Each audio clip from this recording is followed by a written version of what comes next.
Pemirsa, kita masih bersama Indonesia Lawyers Club. Prahara di PKS sampai kemana? Bu Fajrul, silakan lanjutkan. Apa beda prahara ini dengan Demokrat? Kalau PKS ini kan, saya tadi mengatakan berada di ujung tanduk karena ini baru pertama kali sebenarnya sebuah partai secara langsung terkena langsung kepada presidennya atau ketua umumnya. Kemudian juga dari, paling tidak saya tidak ingin mencapai materinya, dari apa yang sudah sampai kepada publik hari ini dan yang sudah diperiksa dan segala macam, praktis sebenarnya hampir elit-elit partai tersebut terkena. Kalau Partai Demokrat yang hampir 2 tahun, kata Bang Sultan Batugana itu menjadi pasiennya ILC, begitu ya, dan akhirnya memang yang terkena adalah Angelina Sonda, terus kemudian Andi Malarangeng, dan kemudian Anas Urbaningrum. Praktis sebenarnya di luar itu hampir cuma terisolasi pada orang-orang yang dianggap sebagai teman-temannya Nazarudin. Kalau dalam kasus PKS, kalau kita belum ada keputusan memang, saya tidak ingin mendahului, tapi hanya berdasarkan apa yang sampai di media massa dan apa diperiksa, tampaknya elit-elit utamanya yang terkena. Jadi menurut saya, dan elit-elit utama terutama kalau dalam partai seperti PKS, adalah partai yang ideologis, itu seperti runtuhnya kepercayaan, seperti agama begitu ya. Ada agama, ada orang yang memegangnya, tiba-tiba kehilangan legitimasi dan kehilangan kepercayaan, itu seperti runtuh begitu. Kalau partai seperti Demokrat, sebenarnya secara ideologis dia nggak punya. Dia kan cuma sekedar bergantung kepada Pak Susilo Bambang Yudhoyono saja. Jadi kalau nanti sebenarnya Pak Yudhoyono 2014 tidak bisa lagi berkuasa, yang lain bisa pindah kemana saja sebenarnya. Itu udah biasa jadi.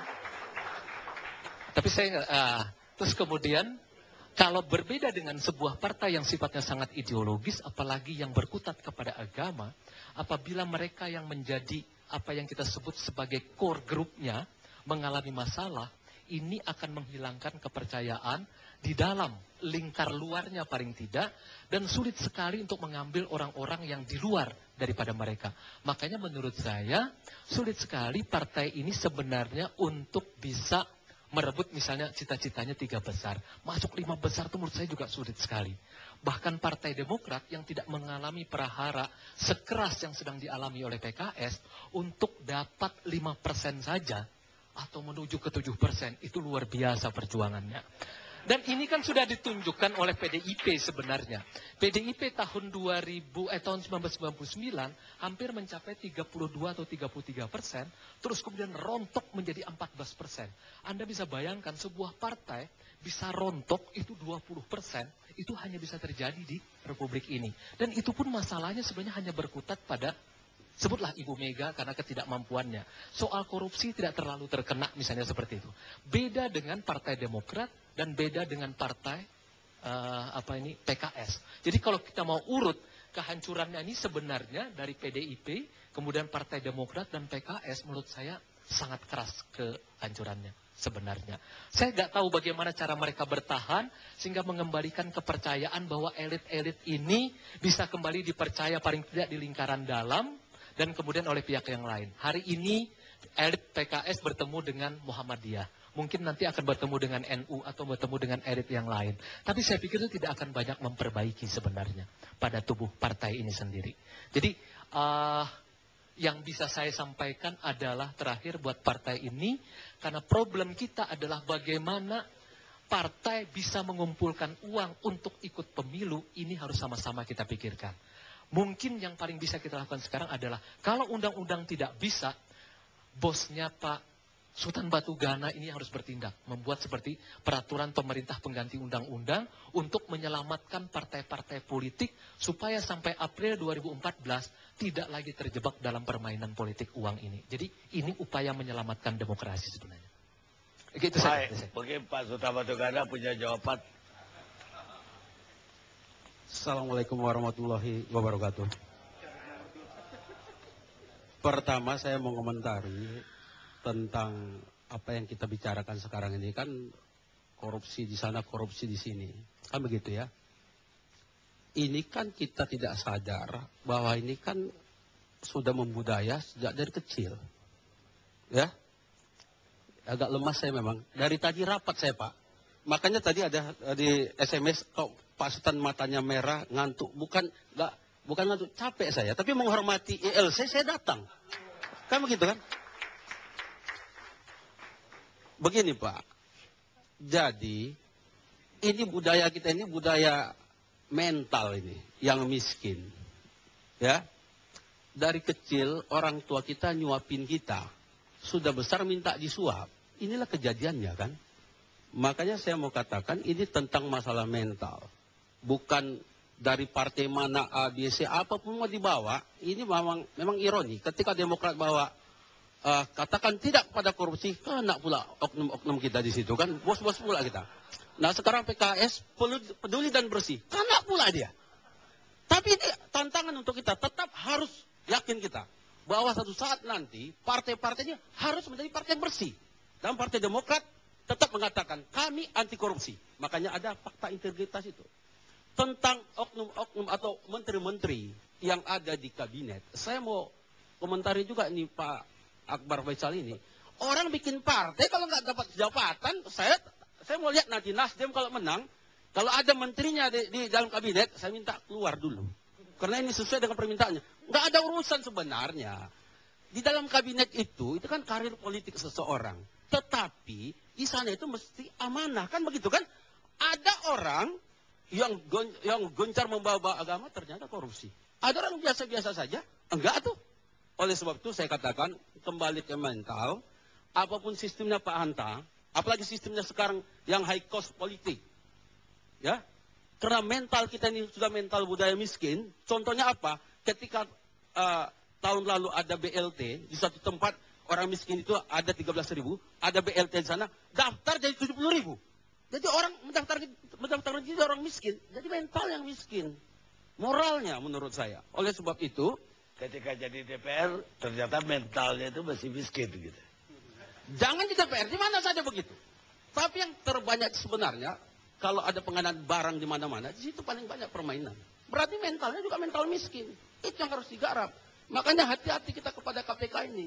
KPK ini harus benar-benar kayak wakil Tuhan sebenarnya ini. Kalau sekali dua kali orang itu kena, buyar kita semua. Mau kemana lagi kita? Orang itu ada juga kan dulu, waktu pertama-pertama sudah ada yang kena kan, udah agak ngeri-ngeri sedap kita ini kan. Kemudian kemarin ada lagi, mohon maaf saya bilang, salah atau nggak salah saya nggak ngerti lah, tapi udah mulai diserang ke sana. Makanya untuk ini sistem kita perbaiki, manusianya juga kita perbaiki. Pak Nasdem juga mengatakan dulu, the man behind the gun. Man-nya dulu, baru gun-nya. Sebagaimana gun itu dari emas dibuat, kalau mental orangnya jelek, ini apa senjata ini akhirnya untuk nodong rakyat kan? Itu kita katakan mental sebenarnya. Insya Allah, Pak Karni, dengan diterpanya kita Demokrat dengan badai yang 2 tahun ini, pasien ELC kita 2 tahun, kita rela kok. Tapi alhamdulillah, pelan-pelan kita bisa memperbaiki diri. Makanya ada di Demokrat fakta integritas. Kemudian ketika ada KLB, kita Pak SBY sudah katakan, jangan sekali-sekali kader Partai Demokrat bawa Demokrat untuk cari duit. Jangan, di sini juga kita umumkan pada rakyat. Kalau ada yang begitu, tangkap. Begitu. Makanya KLB kita dibalik, tanpa ada yang aneh-aneh lagi, kita nyumbang. Nyumbang kita, alhamdulillah, terpilih Pak SBY jadi ketua umum. Kan itu yang kita harapkan. Saya percaya, ke depan, kalau kita mau sama-sama, didukung oleh rakyat, akan muncul nanti politisi yang bersih, partai yang bersih. Harus kita yakin. Kalau mulai sekarang kita nggak yakin, mau kemana Republik ini kita bawa? Itu komentar saya. Anda yakin? Ini tadi kan Bang Sultan kayaknya tidak terlalu memahami apa yang saya maksud. Jadi boleh saja orang partai, persoalannya adalah jangan ditarget dong. Bertanggung jawab pada yang namanya biaya kongres, bertanggung jawab pada yang namanya pengkaderan 2 hari di mana lah misalnya kan gitu ya. Ini kan persoalan komitmen. Saya setuju saja apa yang dikatakan Bang Sultan, tapi kan kemudian realitasnya seperti itu. Kalau kita mau buka-bukaan, monggo silakan. KPK langsung audit deh kementerian yang dipimpin oleh orang partai. Ayo. ICW pasti sudah punya catatannya. Misalnya BPK kan udah, Bang. yang namanya bibit, Ya kan, kita tahu di mana sumbernya. Yang namanya UKM, koperasi, ini kan di kementeriannya partainya Bang Sultan nih kan. Udahlah, kita tahulah barang ini kan. Kita jangan pura-pura lah. Tapi begini Pak Akbar, Anda itu terlalu terlalu sensasional menuduh-nuduh orang kayak gitu. Jadi nggak boleh Anda menuduh, mau siapa, tunjukkan dulu ada masalahnya apa. Sekarang ini zaman transparansi, ya. Apapun dibuat orang, apapun yang Anda katakan, dinding pun bisa ngomong. Ya, itu wartawan di mana ada semua. Jangan langsung memvonis ada pengkaderan di mana ada menterinya di sana. Mereka kan punya cara mendapatkan sesuatu sepanjang itu halal. Kenapa tidak? Apa dilarang mengkader orang? Kan enggak kan? Mau 10 kali kau kader orang, kalau kau itu bisa bertanggung jawab, enggak ada masalah. Benar itu, biayanya yang saya maksud. Iya, itu kan bisa dipertanggungjawabkan. Masing-masing kita itu mempertanggungjawabkan kepada rakyat, yang lebih seru lagi, yang paling hakiki lagi, kepada Allah Subhanahu wa taala. Kan begitu. Jangan langsung curiga. Makanya dia punya pameo restorasi. Apapun dibilangnya, kita lihat kan nanti restorasinya itu. Itu kan semua dari kader partai-partai lain itu yang ke sana. Mudah-mudahan sampai di Nasdem dicuci otaknya jadi bagus. Alhamdulillah, mudah-mudahan. Kan begitu. Kita harapkan begitu. Itu doa saya loh ya. Jangan sampai membawa penyakit dari partai yang pindah-pindah itu ke sana. Banyak pula kalian nanti. Kan begitu. Pemirsa, baru kita ngobrol sama politisi. Politisi itu harus mampu menjanjikan apa yang akan terjadi tahun depan.